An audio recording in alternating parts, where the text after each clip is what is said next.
Zaradi vseh omejitev, ki jih je ta koronavirus prinesel, smo seveda zdaj nekako združeni na naših domovih, kar pomeni, da smo v naših prostorih, so veliko bolj zdaj intenzivne dinamike, ker to, kar se je prej razpršilo na zunanji svet, v šolo, v službo, na ulico, v trgovski center, v kavarni na kavo, se zdaj vse koncentrira doma. In ne samo med odraslimi, ampak tudi med otroki. Tako da zdaj, ko boste pravzaprav več ur na dan, kot ste v enem običajnem ritmu z otroki, ne, boste zaznali tudi trenja ali pa več trenja, več enih konfliktov med otroci, kar je izjemno normalno.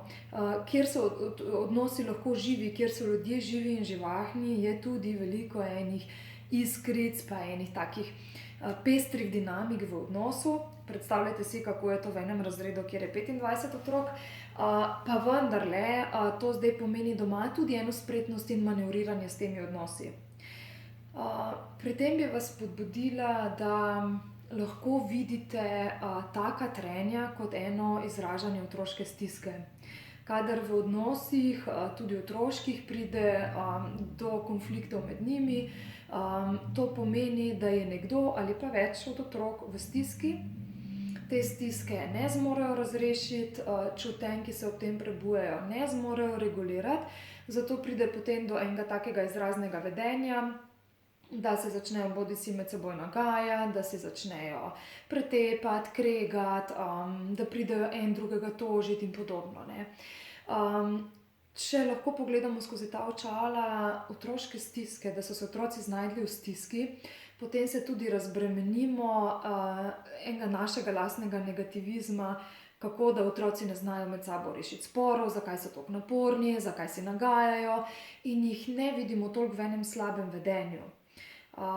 Njihovo trenje med seboj ni posledica tega, ker bi oni bili slabi, nevzgojeni ali ker bi bili slabo hoteči, ampak ker ne zmorejo zregulirati ene lastne notranje stiske.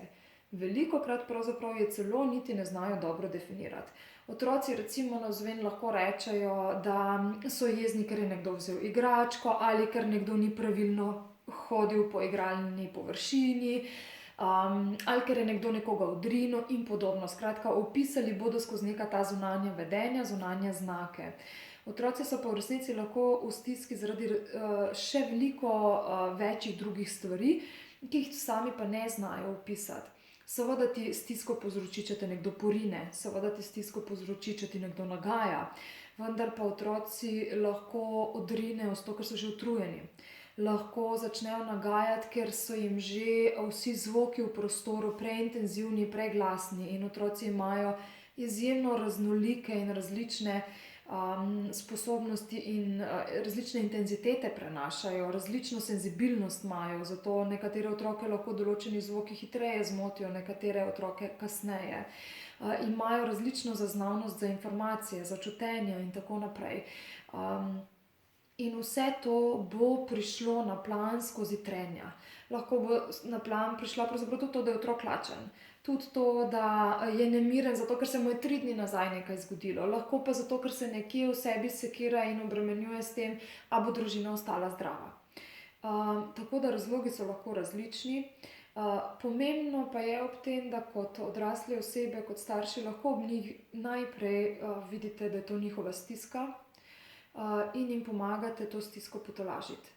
Jih v stiski sprejeti, da jih takrat ni treba kritizirati, ni jih treba karati, ampak da jih najprej v stiski pomirimo, in šele potem, ko smo čustvo pomirili, ko smo pomirili njihovo jezo, žalost, razočaranje, nemoč, nemir, šele potem z njimi podelimo pa take racionalne naše miselnosti.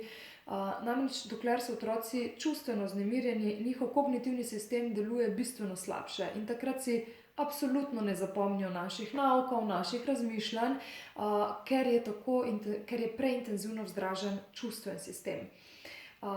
Tako da tudi če je situacija in trenje tako, da vi presodite, da je takrat pomembno otroka podučiti tudi o primernem ravnanju, bo vaš nasvet ali pa vaše mnenje imelo veliko večji doseg in vpliv, če boste to naredili potem, ko ste otroka najprej čustveno potolažili.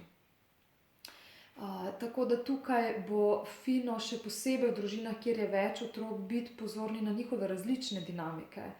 Otroci ob različnih urah lahko postanejo utrujeni, ob različnih urah prihajajo njihove stvari na plan in njihovi ritmi na plan, in da lahko tudi na ta način ravnamo v zavedanju, da bodo otroci imeli zelo različne ritme, da enemu ustreza nekaj, drugemu drugega. Skratka, manj kot generaliziramo pravila, generaliziramo sisteme, in bolj, ko se lahko priklopimo na vsakega otroka posebej in sledimo vsakemu otroku posebej, bolje bomo lahko odgovarjali na njihove individualne potrebe. Tako da, ko boste zdaj veliko doma, jih boste lahko veliko opazovali in spoznavali njihove vzorce, njihove ritme, njihove navade, njihove odzive, kdaj se kdo odzove, kako se odzove, kako pokaže, da je v stiski, kako pokaže, da nekaj ne mara.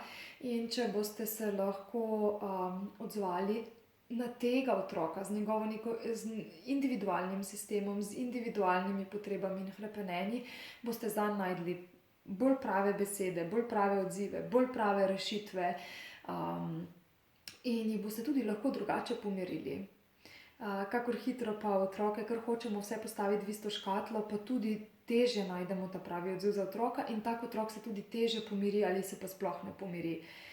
In če se ne pomirijo, pomeni, da se ta trenja samo sestavljajo, da nastaja ekonomlonec in je samo vprašanje, kdaj bo med štirimi stenami zelo zavrelo. Tako da je to en tak izziv, kako lahko starš sebe ob vsakem otroku drugače razvija. Kako lahko sebe razvijate ob vsakem otroku na način, kot ga ta otrok potrebuje. To pomeni, da boste se naučili, kako vsakega izmed svojih otrok slišati v njegovem svetu, v njegovem načinu, v njegovem ritmu. In boste kaj hitro, zdaj boste namreč imeli dovolj časa in dovolj priložnosti za treninge, boste usvojili eno spretnost, kjer boste vedno hitreje imeli odgovor, vedno hitreje imeli idejo in vedno hitreje boste prepoznavali, kam zajec tišči svojo tačko, kam kažejo smerokazi, kaj pomeni neko otroško vedenje. Tako da kar pogumno. Trenja se ne ustrašiti, prinaša izziv, in trenja med otroci so vedno klic po stiku, klic po bližini odraslih, klic po vaši pozornosti, in to je izjemno dobro. Dovolite si.